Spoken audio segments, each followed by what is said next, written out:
पिता और पुत्र और पवित्र आत्मा के नाम पर आमीन। जय यीशु की क्रिस्त में प्यारे भाइयों और बहनों, संत मत्ती के अनुसार सुसमाचार अध्याय 9 पद संख्याएं 9 और 10। ईसा वहां से आगे बढ़े।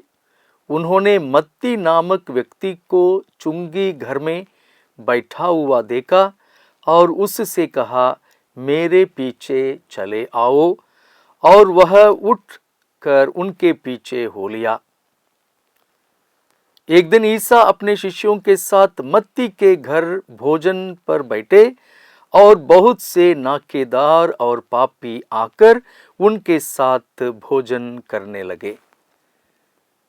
प्यारे विश्वासियों, पिछले एपिसोड में हमने लेवी के बारे में बात की थी और अभी मैं यह कहना चाहता हूं, इस पाठ के द्वारा जिस व्यक्ति को संत मार्कुस लेवी कहते हैं, जिस व्यक्ति को संत लूकस भी लेवी कहते हैं, उस व्यक्ति को, उसी चुंगी घर में बैठ के काम करने वाले व्यक्ति को गलीलिया प्रदेश में संत मत्ती कहते हैं।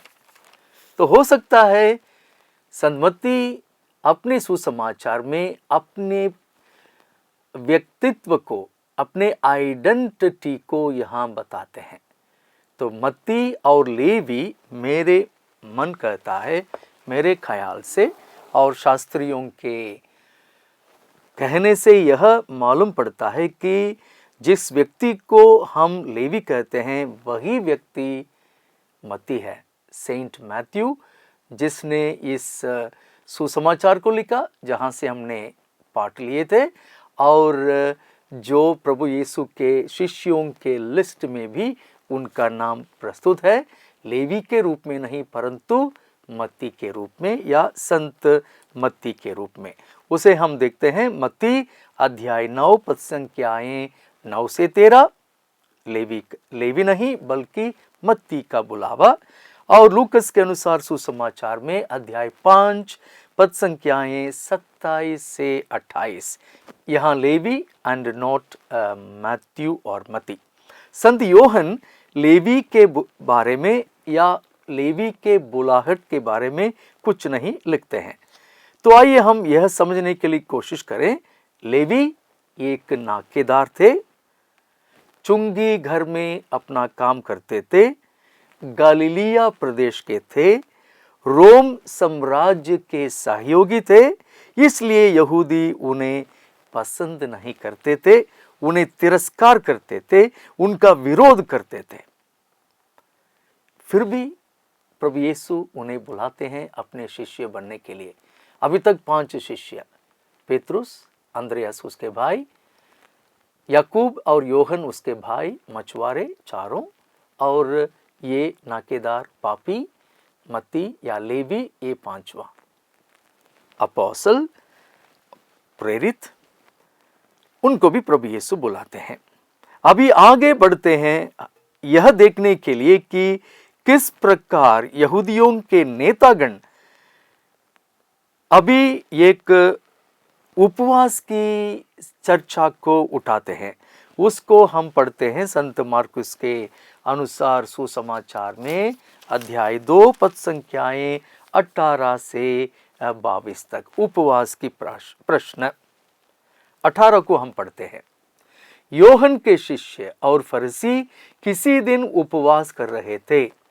कुछ लोग आकर ईसा से बोले, योहन के शिष्य और फरीसी उपवास कर रहे हैं, आपके शिष्य उपवास क्यों नहीं करते? ये प्रभु यीशु का विरोध करने के लिए पूछा गया एक प्रश्न। ये फास्टिंग या उपवास के बारे में एक छोटा सा इंफॉर्मेशन मैं आप लोगों को देना चाहता हूं।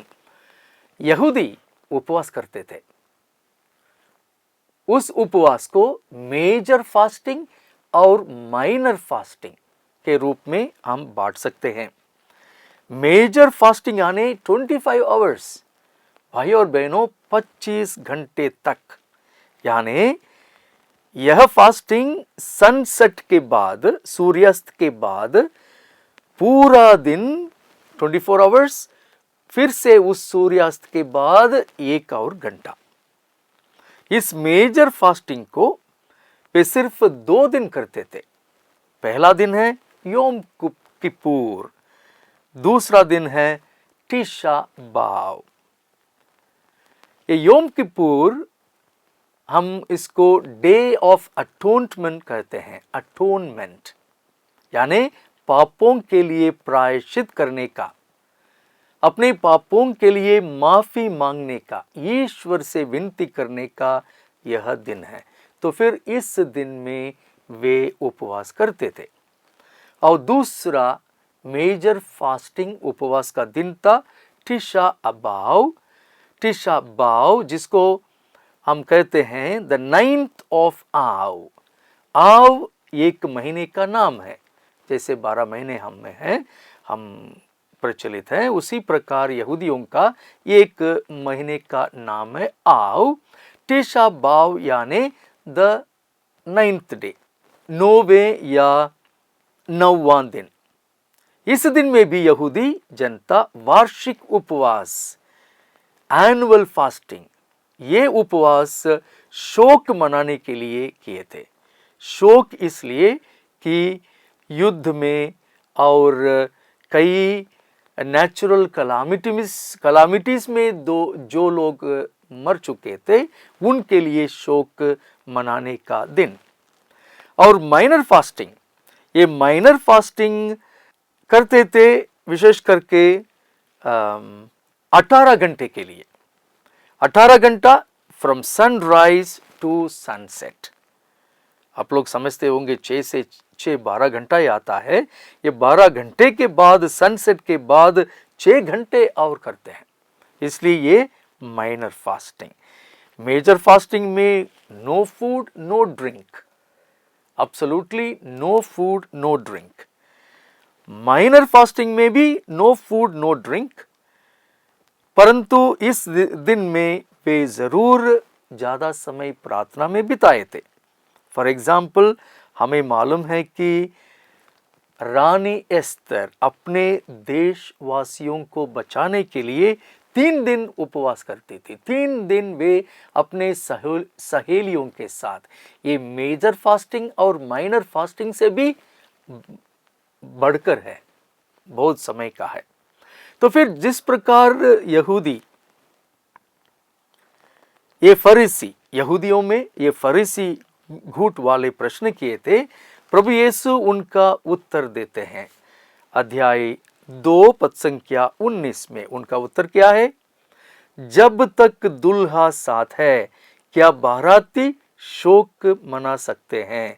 जब तक दुल्हा आपके उनके साथ हैं, वे उपवास नहीं कर सकते हैं। किंतु वे दिन आएंगे जब दुल्हा उनसे बिछुड़ जाएगा, उन दिनों वे उपवास करेंगे।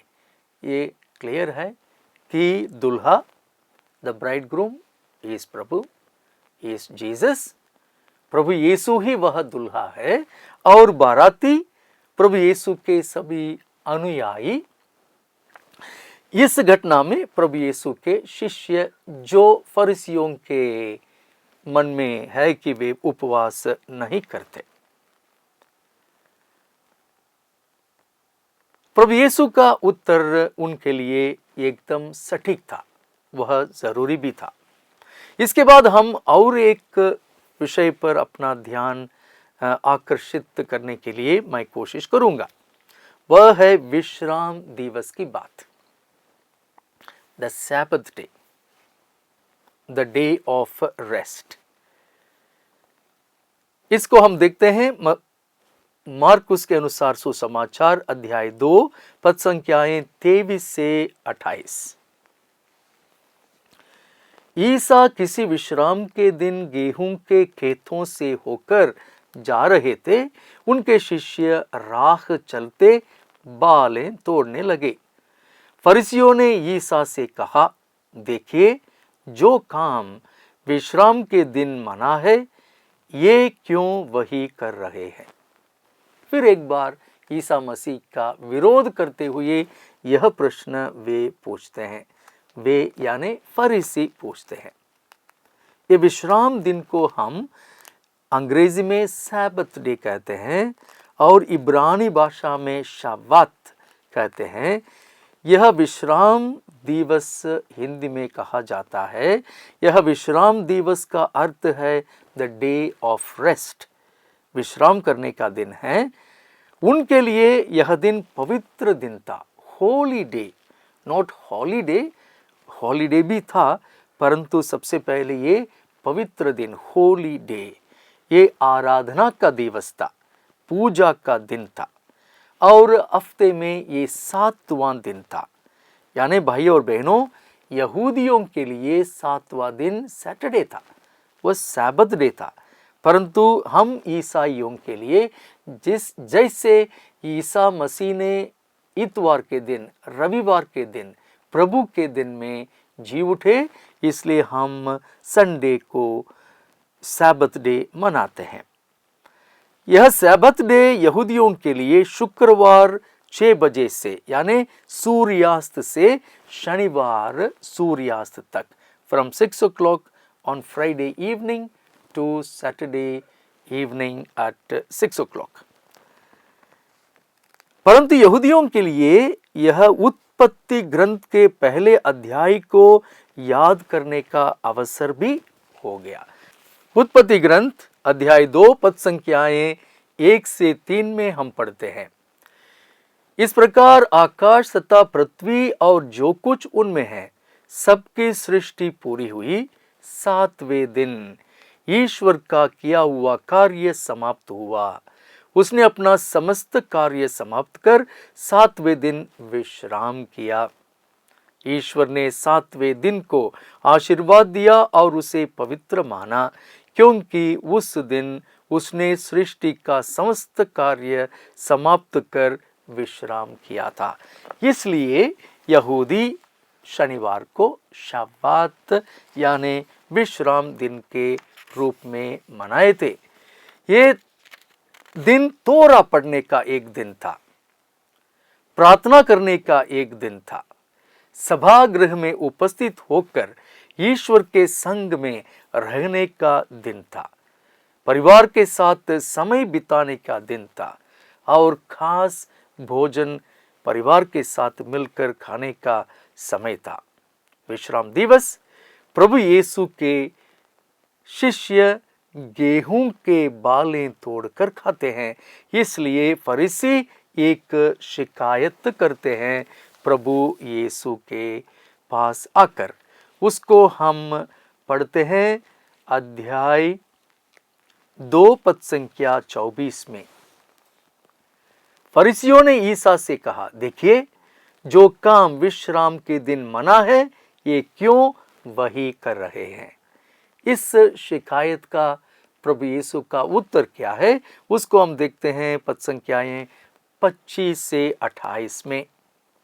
ईसा ने उन्हें उत्तर दिया, क्या तुम लोगों ने कभी यह नहीं पढ़ा कि जब दाऊद और उनके साथी भूखे थे और उनको खाने को उनके पास कुछ नहीं था तो दाऊद ने क्या किया था, उन्होंने महायाजक अबियातार के समय ईश मंदिर में प्रवेश कर भेंट की रोटियां खाई और अपने साथियों को भी खिलाई। याजकों को छोड़ किसी और को उन्हें खाने की आज्ञा नहीं थी। ईसा ने उनसे कहा, विश्राम दिवस मनुष्य के लिए बना है, न कि मनुष्य विश्राम दिवस के लिए। इसलिए मानव पुत्र विश्राम दिवस का भी स्वामी है। यानी प्यारे भाई और बहनों, इस प्रकार के दिन में हमें जरूर कानून कायदा परंपराओं का पालन करना चाहिए, वेरी मेटिकुलसली, परंतु मनुष्य का जो जरूरत है उस पर भी वो कंपैशन, करुणा वो भी दिखाना चाहिए। अन्य जगह में प्रभु यीशु कहेंगे, क्या आपके गधे या बैल कुआं में गिर गया उसको आप लोग नहीं उठाएंगे। यानी आजकल ये पूछ सकते हैं, क्या विश्राम के दिन हमारे घर में कोई बीमार हो गया, क्या हम उसको अस्पताल नहीं लेके जा सकते? जरूर जा सकते हैं, नियम है, उसका हम पालन करेंगे, परंतु मनुष्यों का जो ज़रूरी है, ज़रूरत जो भी है उसको देखना भी हमारा कार्य बन जाता है। उसके बाद हम जाएंगे संत मार्कुस के अनुसार सुसमाचार में अध्याय 3 में, पद संख्याएं 1 से 6 में हम प्रभु यीशु को एक सभागृह में मिलते हैं, देखते हैं। और उस सभागृह में एक हाथ सूखा गया व्यक्ति वहां था, अ मैन विथ सूखा हाथ। तो फिर उस समय ये लोग फिर से उस ताक में थे कि ईसा कहीं विश्राम के दिन उसे चंगा करेंगे या नहीं। अगर चंगा करेंगे तो फिर उन पर वे दोष लगाएंगे, प्रश्न पूछेंगे। प्रभु यीशु इन्हें जानते थे, ये प्रश्न भी उन्हें मालूम था, इसलिए वे सूखे हाथ वाले से कहते हैं बीच में खड़े हो जाओ।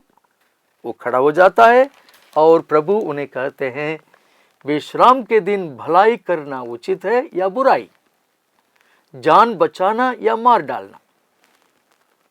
उत्तर जानते थे वे, फिर भी वे मौन रहे। धर्म ग्रंथ यह कहता है, संत मार्कुस का सुसमाचार हमें यह कहता है कि वे मौन रहे। उनके हृदय की कठोरता देखकर ईसा को दुख हुआ और वह उन पर क्रोध भरी दृष्टि दौड़ाकर उस मनुष्य से बोले, अपने हाथ बढ़ाओ।